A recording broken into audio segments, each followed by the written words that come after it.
Hello, everybody, and welcome to another episode of Sports Legends of the Carolinas. I'm your host, Scott Fowler, sports columnist for the Charlotte Observer, where I've worked since 1994. And as always in this podcast, I'm traveling across the Carolinas, seeking out some of my very favorite sports legends and asking them to tell me some of the stories behind their rise to iconic status. Now, for this episode, we're thrilled to be in Columbia, South Carolina, inside the home of legendary running back George Rogers. George Rogers won the 1980 Heisman Trophy playing for the South Carolina Gamecocks. I just picked up that Heisman Trophy a minute ago at his invitation, and it is way heavier than I thought. They give the ball to Rogers, trying to sweep to the outside, up to the inside 15, 10, all the way to the 9-yard line. What a run by Rogers. After his career at USC, he became the first overall pick of the 1981 NFL Draft by the New Orleans Saints. He played for 7 seasons in the NFL, and in his final season in 1987, he won a Super Bowl ring with Washington. Now 64 years old, Rogers lives not far from Williams-Brice Stadium, the place where he starred in college for the Gamecocks, and where there's now a 13-foot statue of, you guessed it, George Rogers. George, welcome to the show. Good to be here, man. Good to hear your voice, man, for a change. I usually hear your voice, but I don't get to see your face. Yeah, this is wonderful, and we really appreciate you having us into your home here and to tell us some of your stories. We've been talking off air a little bit, and I can't wait for people to hear some of them. Let's start just with growing up in Georgia. What was that like? Well, I grew up very poor. We was on welfare. I mean, we were just happy to have food. Anywhere, peanut butter, jelly sandwich almost all the time, hot dogs, and maybe sometime eventually hamburgers, but not very much. But, you know, we got along and we strived and we got through school. That's what we did in Duluth. It was hard, but we got through it. We got through it, and that's the main thing I remember about going to Duluth is that it wasn't easy, but we made it through it. Was your mom, was she primarily your caregiver? She raised you? My mom was. My dad tried to do as much as he could. You know, they were separated and divorced, and my mom was a hard-working lady. She was a piano player, and she played the piano, and I love my mom. Every time she leave the house, I try to follow her everywhere she goes, just sneak up behind her, and then she'd say, "Boy, I told you not to follow me." I just love my mom. When did you start playing football, and what was that like? Well, first time I played football, I didn't know how to play. I just went out there because everybody else was out there. And the quarterback got in the huddle and said he going to pitch the ball right to me. He pitched the ball to me, and I seen all them guys coming toward me. I threw it right back to him. Of course, I got knocked all around, and I coming off the field. I was dizzy. I was shaking up a little bit, and then I said, "What'd I do wrong?" And the coach said, "You're supposed to get the ball and go." And then we practiced that next week. And then I got this. I got this. You know, I knew I got the ball, and I, started getting it every time and running. Nobody could catch me. I said, yeah, I got y'all now. And then we did it in the game. And coach wouldn't really put me in the game. You know, he thought I was going to do the same thing again. He didn't put me in. So I started crying. I mean, I was crying too. I'm talking about, I want to play. And they said, "Well, won't they let that little boy play? They losing anyway. They'll let him play." And the coach came over there and put his hand on my mouth. "I want to play. Put his hand on my mouth. I said, he said, "Okay, we're going to put you in."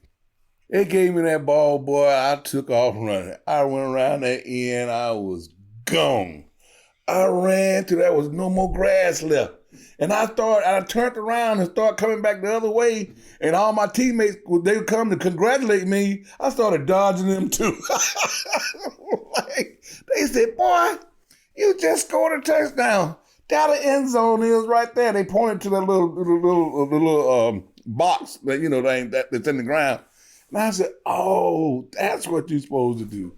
That's how I learned how to play football. Oh my gosh! Man, So, what were you like 7 or 8 years old then, or like I was you must have about been pretty 10. young. I was about 10 years old. About 10. Wow! Yeah. And that was the beginning. That of was the beginning of me playing football. And I'm talking about when I went to the game. I mean, from then on, I was the man.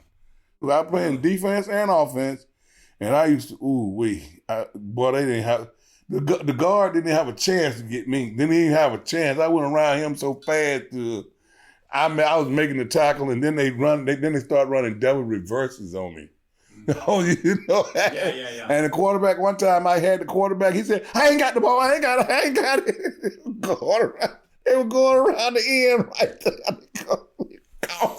That part about you running and not knowing when to stop reminds me of a scene from Forrest Gump. Where remember that? Yeah. Went on through the end zone. Yeah, he just keeps running through the tunnel or whatever. I thought they was, my teammate, they come down and congratulate me. I thought they was trying to hit me too. I started dodging them too. So I was like, that's crazy. You became a standout running back in high school in Georgia. And while the recruiting wasn't what it was now, like, it wasn't. People didn't understand it as well. You were super highly touted. Could have probably gone anywhere. So where did your family want you to go? They wanted me to go to Tennessee. And I just was like, man, that orange, I just can't see myself in no orange equipment. I just can't see it. That ruled out Clemson too, I guess. I did visit Clemson, but I just didn't, the atmosphere wasn't there. And South Carolina had 2 running backs leaving at the same time. And the position was open. Coach Collins told me, he said, son, you come to South Carolina, you can start your freshman year. Nobody told me that. He told me that. And I was looking at him dead in the eyes, too. I was looking at him. And he said, and I said, I got you. And I said, okay, I'm coming to South Carolina.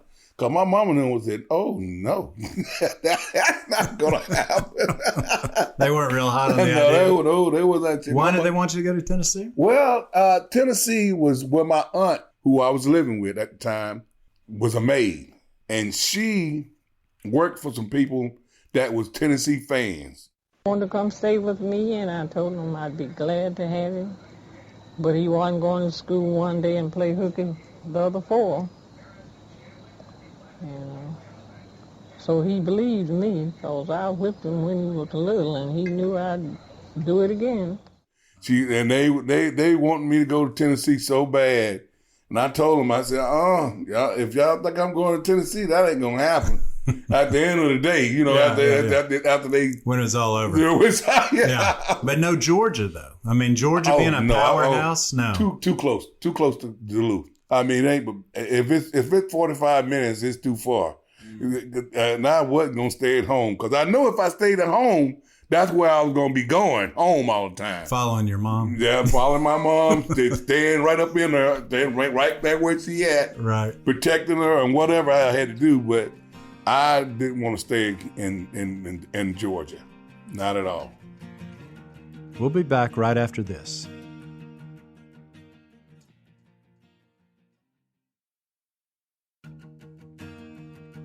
Welcome back.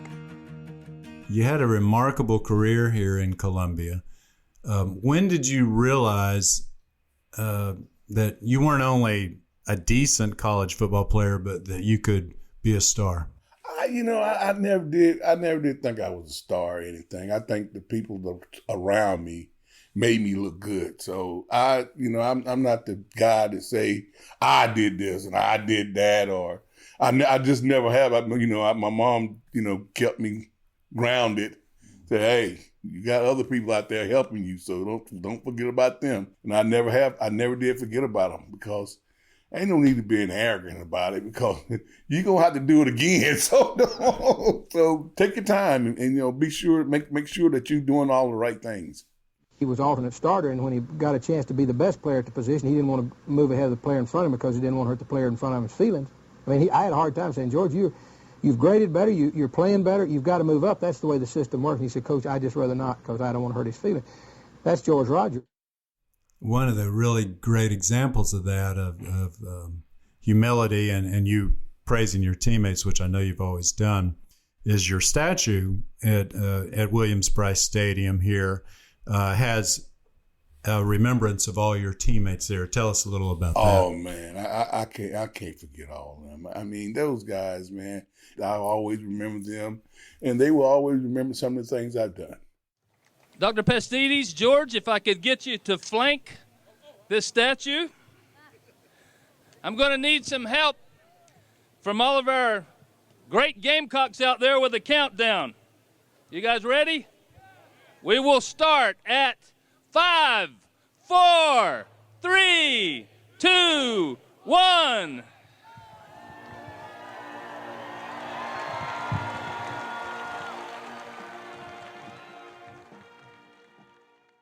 Yeah, and so the statue, for those who haven't seen it, has all of their names listed on the pedestal as well as yourself. And in the statue, you're not running the ball. You're more like watching in a way, right? You picked that pose? Oh, man. Yes, I did. I was standing up on the bench watching those other guys, seeing how good they were playing out there, you know.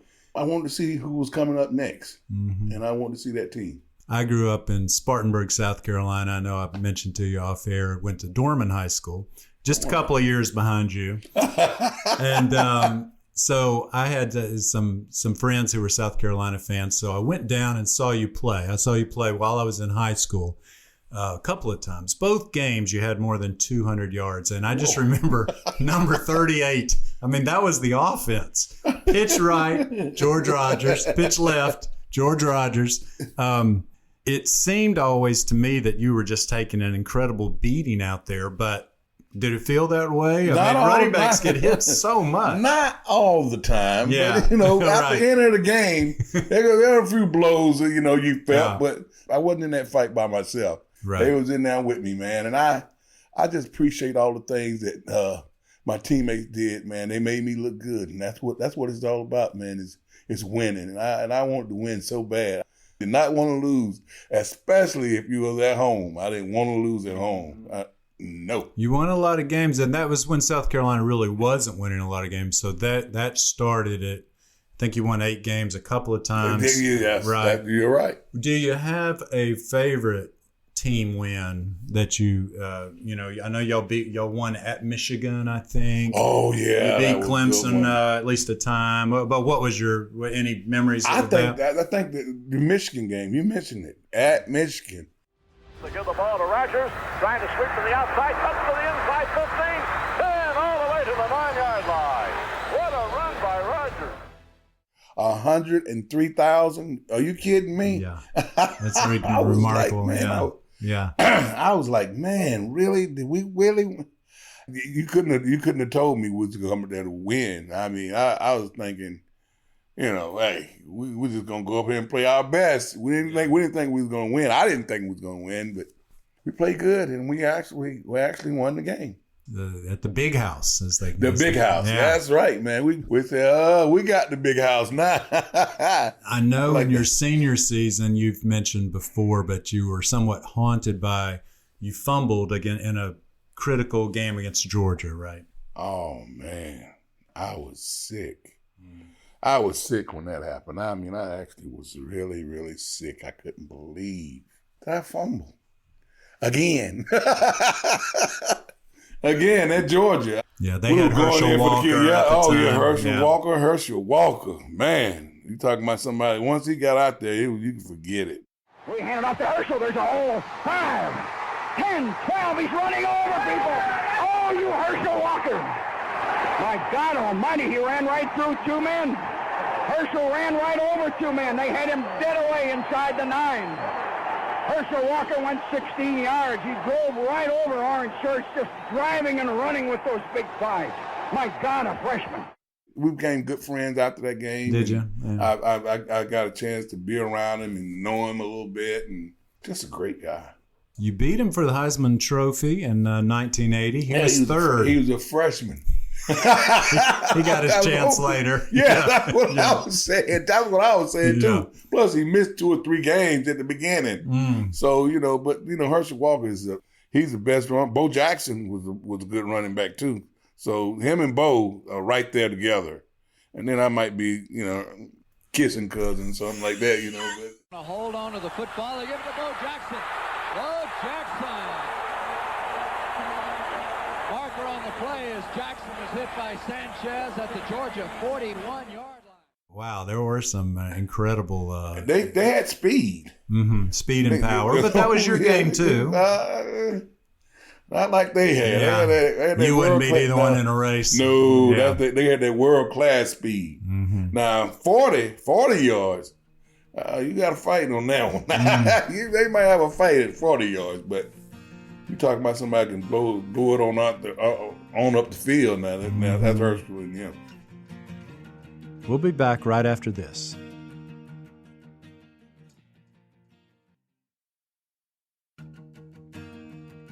Welcome back. You were drafted number 1 overall by the New Orleans Saints. Number 1 overall. Lawrence Taylor was number 2, and a bunch of other really good players behind you. Just kind of shows how well valued you were.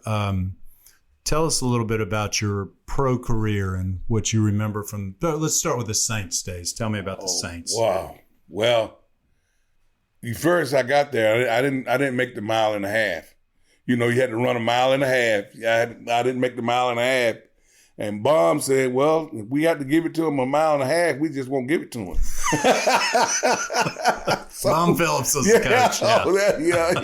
But then I got better as time going. I stayed out to practice and ran a little bit more and got in shape a little bit. And then as I got in shape a little bit better, he picked up 4 yards. Didn't look like it, did it? That's growth in motion. Wilson with the quick draw. Rodgers was a tremendous cut. Rodgers runs over people. He's still on his feet. Rodgers being chased. The 30, 20. George Rodgers went coast to coast. Well, you played pretty good. You led the entire NFL as a rookie in yardage, in rushing yardage. They had Archie Manning that year as quarterback. Yeah, Archie Manning, and I guarantee you, he called the play at the line of scrimmage. All of them. And I was like, Archie, when you gonna throw a pass? I mean, you gonna throw a pass sometime today? He started today? getting sacked. Oh man! And I was like, whoa. Heavy load. Yeah, you really did. I was running. And the Saints weren't very good in those years, right? I wouldn't say we wasn't very good. Now we had a good defense. We just wasn't that good on offense. Yeah. And so then Washington was where you played for Joe Gibbs. Won a Super Bowl, led the league in rushing touchdowns one time. 18 rushing touchdowns in a year. That would be a fantasy football juggernaut these days. You would have been a big-time fantasy football player. Now watch Rodgers on the counter. He breaks through there, breaks one tackle. Now there's no one else to make the tackle until he gets about 40 yards. Well, what were the Washington years like for you? Oh, well, I enjoyed them. I kind of backfired on myself in there, and I won't tell you why, but it was kind of a thing where I got put on second team and got mentioned that I was starting in the Super Bowl, and Tim went in and had a great game. I mean, what can I do? We won. I mean, and then I knew it was time for me to go ahead and cut my tires. I can't. I ain't got no more gas. Ain't no more gas in the tank. But you were only 29 years old when you retired. I know it, but golly, I mean, what year? What did it take to retire? I mean, I've been running football ever since I was in high school, ever since I was in college. The next 7 years, so count them years I played in high school, count them years I played in college, and count them years I played in pro, getting hit with the best people out there. You ain't got much time left. Please believe me. Big gamble on fourth down. No, it's not a big gamble. Snap, hand to Rodgers, right side, breaks it back inside. He's gone. It's going to be a touchdown. George Rodgers, touchdown, Washington Redskins. All right, he went out of the I formation. He did not go in motion. You're right, and I mean we see that more often these days. So Luke Kuechly for the Panthers retired at age 28. He was a year younger than you were, but at the time it was unusual, though. Yeah, but they hit now, and then they wear a little bit of nothing. They don't even wear thigh pads no more, knee pads, none. Man, I wore everything I could get my hands on. Give me all my equipment, Right. at least that. Yeah. I'm sure as a running back, taking that heavy load for more than a dozen years, including college and high school, you must have gotten some concussions. Oh, man, plenty of them. Yeah. I got hit one time, and both me and the guy flew. Really? Both at the same time. Head to We head, both, probably. Helmet. Yeah. You know, and was knocked out on the field, and had to go out there and put the little smelling salts in your nose and stuff. Oh man, but once you get knocked out though, and they get you woke up on the, while you're out there, and then you think you can just go on back in. It ain't like that now. They had to tell me though, because I was like, I'm ready to go. I was like, oh, I'm ready now. I'm like, hey, I'm ready to go. I'm ready to go. Coach said, no, son, you need to sit out for a minute. But there was no concussion protocol. No, You're not right. like that. Yeah, not like it is now. No. You get knocked out now, you're gonna stay. Mm-hmm. Yeah. At least a week. A lot of times, 2 or 3. Yeah. In the NFL, yeah. NFL, that ain't no joke though. Mm-hmm. So George, we were talking about your NFL career, and before we get into a couple of other things, tell me now what does George Rogers do on an average day or week at age 64, and who do you share this lovely house with, and so on? Oh man, I'm married to Brenda. She's my love of my life now. She's just my everything. She does everything for me. She's always around, helping me out, and making sure I'm eating and stuff like that. So, of course, you can look at me and tell I ain't malnourished. So I eat all the food I can eat, but she's the one that helped me get around and do the things that I want to do. She set up our appointment today. Yeah, she's good at very organized. Ain't no question about it. She is, and have me ready, and tell me you got to do this and you got to do that. Hey, we all need that. I tell you what, I'm getting it. How is your health these days? Do you hurt every time you get up in the morning? Actually, I'm doing good. I'm doing good. My blood pressure is good. I need to lose some weight, and of course, it don't help by eating. But I like to eat too. Golly, man. I mean, I'm used to eating, hot dogs, hamburgers. I had a lot of them growing up. I mean, I still ain't got over it. I can't get over them, but.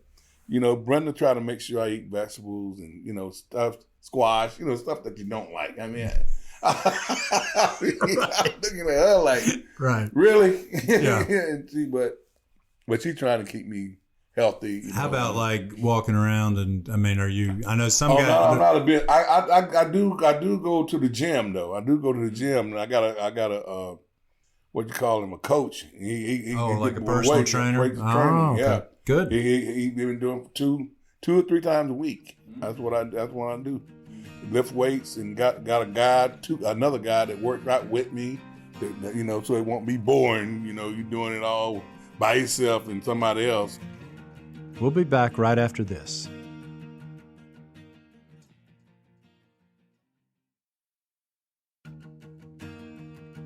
Welcome back. Tell me a little bit, I know you've been public about this before, but I know you had some drug issues, and how did that come close to wrecking your life or ending your life? It did. Back in the day, I was just trying to act out, I was feeling bad, feeling sorry for myself, and can't nobody tell me what to do. I can do what I want to do. It's my life. Just acting out. I know I was in the wrong. I wouldn't want nobody to be in the situation I was in. I mean, you just thinking about yourself. You ain't thinking about nobody else. You just thinking about yourself, being yourself. And I was dead wrong because I got kids and I would love to be around. I mean, I am being around them now because I made a choice between doing drugs or loving God. So I chose God. And how did you do that? Like, how did you kick, I think it was cocaine in your case. Yeah, well, Not only it wasn't just cocaine, it was okay. marijuana and drinking alcohol, and it was it's a number of you sampled everything. Right. Yeah. I had my feet in all the dust. But you know what? There comes a time in your life when you say, I ain't gonna do nothing. I ain't gonna do anything that'll hurt my body again. And that's where I came to close at. Is that I'm not gonna be around that anymore. I'm not going that way no more. I'm done. I'm through. And it came sooner than I thought it would.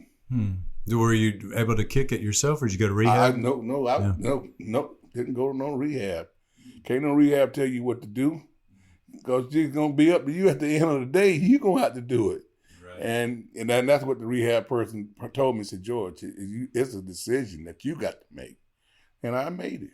I'm not going back that way no more. And it ain't easy now. Don't think you ain't gonna think about it. Right, I'm sure. But it's been, it's enough time now. I say about 4 years now. So I ain't no, I don't drink. I might, a little sip. But other than that, nothing else ever again. Never. Really? Was there a certain moment in your life that you were, I don't know, hit rock bottom or something that made you say never again? Well, I had another child. And that made me think about where I was at, because all the rest of my kids was grown, and Thomas, our youngest boy, me and my wife now have, I think he's a junior at South Carolina, and smart as all that those. Really? 4.0. Whoa. Yeah. Congrats. Is that you? Yeah. Guess who he's working with, too? Guess who he's working with? I don't know. Nancy Pelosi. Seriously? That's what I said. I said, boy, you really shadows now, boy. Nancy Pelosi, you get out around her right now. Wow, that's big time. That is big time. He's a good kid, though, man. He really is. He's a good kid. And so that sort of having a child that later in life gave me the strength to stay away from everybody and everything. That gave me more strength. I had already done it, but having him growing up and going to high school and stuff like that made a big difference. Did any of your children play football? Did they play? I had one, remember, he was All-American, Trey. Trey, he was All-American and everything. He thought, I told him, you'll never be good as your daddy, boy. If you don't want to play, you ain't got to play. And it ended up, he had a thing in his back. He could be paralyzed. We got hit the wrong way, he could get paralyzed, so he had to quit. He filled out his scholarship by being equipment manager. Oh, I see. Yeah. And help, when they go away games, they take him and do whatever they want to do. But he did good. He graduated and got his degree. That's great. And you did too, right? I did. Yeah. I went back to get mine. Though. You went back to get it. He got his all in one. Yeah. And I know you've helped other first-generation college students like you were, right? Oh, you were that. No question. No question. How did you? Yeah, and tell me about a little bit about your foundation. My foundation was I think about maybe 27 years ago. I've been giving out scholarships to needy students that want to get that education, and not athletes, just the students that going to school and need to get the money. And I give out a $10,000 scholarship and a $5,000 scholarship. Yeah, that's awesome. Now, do you go to all the Gamecocks home games, and do you work? You work the home games. Tell me about your game day routine these days. Boy, you don't want that. You don't want that routine. Boy, I tell you what, they be wanting to take pictures, and they want you to sign autograph too. So I have me a line over here with just pictures. Then I have a line over here with just autographs. I'm looking at them like, are y'all kidding me for real? And this is in front of the statue? They're in front of the statue. Mm-hmm. That's the way they do it. I said, all right, if that's what y'all want, then that's what y'all going to get. That's what happens when you become a legend. I know, but I ain't trying to say I'm no legend, but can you just get one line? Can you just get one line? And then, because you know why you can't? Because if you get one line, it's going to be all the way around, all the way down there, and then they're going to be wanting to sign. You got to sign, and then you take a picture. Sign, take picture. Sign. No, I wouldn't. I was like, no, y'all don't do me like that. Have a different line, and when I get through with that line, they're taking pictures. Then let's get this signing line, and then they come up, and then I'll be taking pictures. I can do it like that now. That's a lot different. We did one of these Sports Legends interviews with Danny Ford, Clemson's coach, a former, and I know you and he have become buddies, right? Oh man, we buddies, man. Yeah. You could have played for him. If it had worked out differently, right? Yeah, he would have had to get in the job earlier. Well, him and Dabo. I played for either one of them. You like Dabo as well? I like Dabo as well, man. He's a great coach too, man. I mean, them guys ain't playing with him because he ain't no good. Right. They got to like him to play for him. Yeah. But Danny, I was thinking about what you mentioned. He goes back home. He goes to tailgate before game, but he comes back home because he wants to watch the game. Is that what you do also? That's exactly what I do. I go to the game, take them pictures, and sign and do whatever I'm supposed to do. Get in my car and come flying back. How far do you live from the stadium? How far is it? It's probably about 30 minutes. Okay, yeah. Yeah. And do you drive on George Rogers Boulevard? Oh, yes, sir. Yeah. Is it weird to see a statue of yourself or have a road named for yourself? I think it is. Yeah. I really do. I think it is. I mean, not in a bad way. I just feel like you're still alive. That's supposed to be going right. I got you on that. You're right. This is something you're supposed to have when you ain't around. Yeah, I see. Really? And then I look at the statue and I say, really? But, it just shows how much the university poured in, and my teammates, and we delivered it. It's a tribute, yeah. Well, and if you go on, for instance, Auburn's campus, there's 3 statues of all 3 of their Heisman Trophy winners. Bo Jackson and Cam's statue is there, and Pat Sullivan, I think. How do you like the NFL game today? Like what do you watch NFL? You know what? I don't like because they don't wear no pads. You don't like the guys? That? Yeah. They, like the receivers. Oh yeah. And the running back. They're always shaving them down. Yeah. Seriously, they do. Yeah. I know it. Mm-hmm. But that's the easiest way to get hurt. Because that helmet ain't gonna move when it hits you on that leg, and you can very easily get a big bruise. That's where you get the bruise at right here when they hit you on the leg, and you ain't got no pads. What kind of man? Who does that? But the type of injuries you can't see are maybe the most dangerous. Do you ever worry about CTE for yourself? Like, do you have memory issues? Or I do. Yeah. Running back's gonna have them. You might as well just forget about that. You're going to have them maybe not at an early age, but at an older age, you're going to have them. Because I have to ask my wife sometimes, where we going? We be in the car, and I be driving.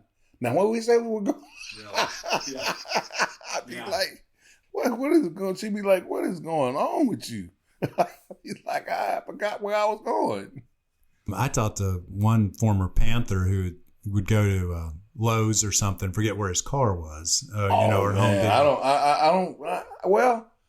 I have forgot my car too. I forgot where I parked my car. Yeah, I guess that's happened to a lot of people. That right there. But then I'll eventually, but see, I got the key too. So you mash that thing right there, pom pom pom pom. You go find it. See? Right.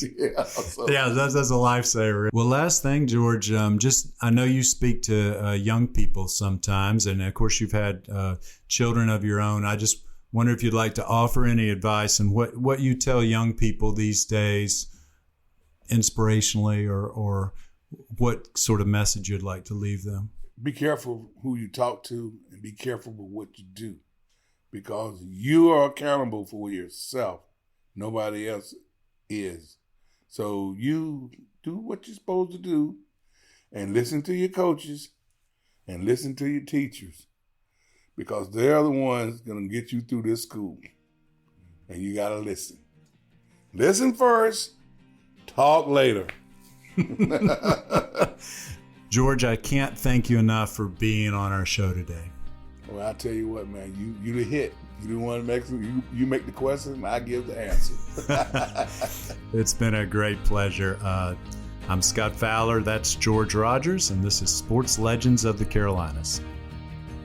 Thanks so much for listening and supporting local journalism. Find more on these interviews, including special video features, at charlotteobserver.com/sportslegends. And pre-order the Sports Legends of the Carolinas book at sportslegendsbook.com. And if you like what we're doing out here, please consider a digital subscription to the Charlotte Observer. Sports Legends of the Carolinas is a product of the Charlotte Observer. It's hosted by me, Scott Fowler, and produced by Lume Alisali and Jeff Seiner. The executive producer of the Sports Legends franchise is Cotta Stevens. The sports editor of the Charlotte Observer is Lydia Craver, and our executive editor is Raina Cash. The McClatchy Audio's interns are Zoe Williams and Christina Silvestri. See you next time.